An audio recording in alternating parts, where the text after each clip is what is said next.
உடையார்பாளையம் அருகே பரணம் குமிழியம் கிராமத்தில் நூற்றாண்டிற்கு மேல் பழமையான அருள்மிகு ஸ்ரீ ஐயனார் கோவில் அஷ்டபந்தன மகா கும்பாபிஷேகம் நடைபெற்றது. அரியலூர் மாவட்டம் உடையார்பாளையம் அருகே பரணம் குமிழியம் கிராமத்தில் எழுந்தருளி அருள் பாலித்து வரும் அருள்மிகு பூர்ணாதேவி புஷ்பகலாதேவி சமேத ஸ்ரீ ஐயனார், ஸ்ரீ கருப்பசாமி, ஸ்ரீ குள்ள கருப்ப ஸ்ரீவீரன் ஆகிய பரிவர தெய்வங்களுக்கு பழைய கோவில் புதுப்பித்து இந்த பழைய கோவில் ஆலயங்களுக்கு பொதுமக்களால் பிரதிஷ்டை செய்யப்பட்டது. பல ஆண்டுகள் கடந்த நிலையில் கோவிலாக இருந்ததை அகற்றி ஆகம விதிப்படி புதிதாக கட்டப்பட்டது.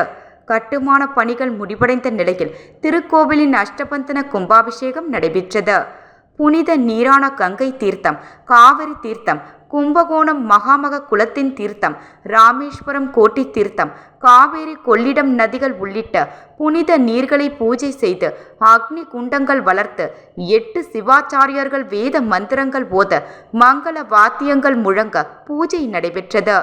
கும்பாபிஷேகத்தின் தொடக்கமாக கணபதி ஹோமம், நவகிரக ஹோமம், வாஸ்து பிரயோகம், கோபூஜை, அனுக்கிய கலாகர்ஷனம், கண்ணாடி சித்தம் ஆகியவை நடைபெற்றது. அதனைத் தொடர்ந்து முதல் கால வேள்வி தொடங்கப்பட்டு மகா பூர்ணகதி யாத்ரா தானம் நடைபெற்றது. தொடர்ச்சியாக 3 கால யாகசாலை பூஜைகள் நடைபெற்றன.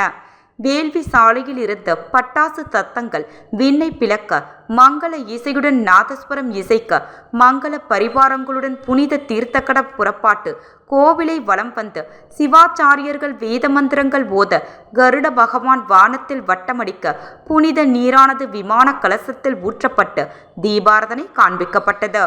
அப்பொழுது பக்தர்கள் பக்தி கோஷங்களை எழுப்பி பரவச நிலையை அடைந்தனர். பின்னர் புனித தீர்த்தமானது பக்தர்கள் மீது தெளிக்கப்பட்டது. தொடர்ந்து அன்னதானம் வழங்கப்பட்டது. இதில் 3000க்கும் மேற்பட்ட பக்த கோடிகள் கலந்து கொண்டு ஐயனார் அருளாசியை பெற்று சென்றனர்.